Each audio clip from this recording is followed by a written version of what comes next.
दिल्लीतील लाल किल्ला मेट्रो स्टेशनचा परिसर हा गर्दीचा परिसर म्हणून ओळखला जातो. या परिसरात सुरक्षा व्यवस्था ही चोख असते. असं असलं तरी या ठिकाणी स्फोट झाल्यानं एकच खळबळ उडाली आहे. दिल्लीतील लाल किल्ल्याजवळ एक मोठा स्फोट झाल्याची माहिती समोर आली आहे. लाल किल्ला मेट्रो स्टेशनजवळ एक कार उभी होती. त्या कारमध्ये स्फोट झाला असून या स्फोटामुळे आजूबाजूच्या 3 गाड्यांना आग लागली.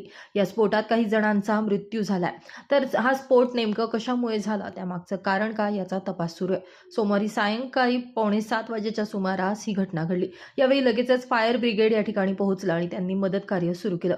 ज्यामध्ये या ठिकाणी हा स्फोट झाला त्या ठिकाणी लाल किल्ल्यापासून फक्त 800 मीटर अंतर होतं. यामुळे या स्फोटाकडे संशयाच्या नजरेतून बघितलं जातंय. लाल किल्ल्याचा हा परिसर नेहमीच गजबजलेला असतो. विशेषतः सायंकाळच्या सुमारास या ठिकाणी मोठ्या प्रमाणात गर्दी जमते. अशा वेळी हा स्फोट झाल्यानं एकच खळबळ उडाली. यामध्ये काही जणांचा मृत्यू झाला असून अनेक जण गंभीर जखमी झालेत. तर जखमींवर सध्या उपचार सुरू आहेत. दरम्यान या स्फोटानंतर लाल किल्ला परिसर तातडीनं रिकामा करण्यात आलाय. सुरक्षा यंत्रणांनी परिसराचा ताबा घेतला. यानंतर NSGचे वरिष्ठ अधिकारी या ठिकाणी पोहोचलेत. लाल किल्ला मेट्रो स्टेशनच्या गेट क्रमांक 1 जवळ पार्किंगमध्ये असलेल्या कारमध्ये हा स्फोट झाला. या घटनेनंतर दिल्लीमध्ये हाय अलर्ट देखील जारी करण्यात आलाय.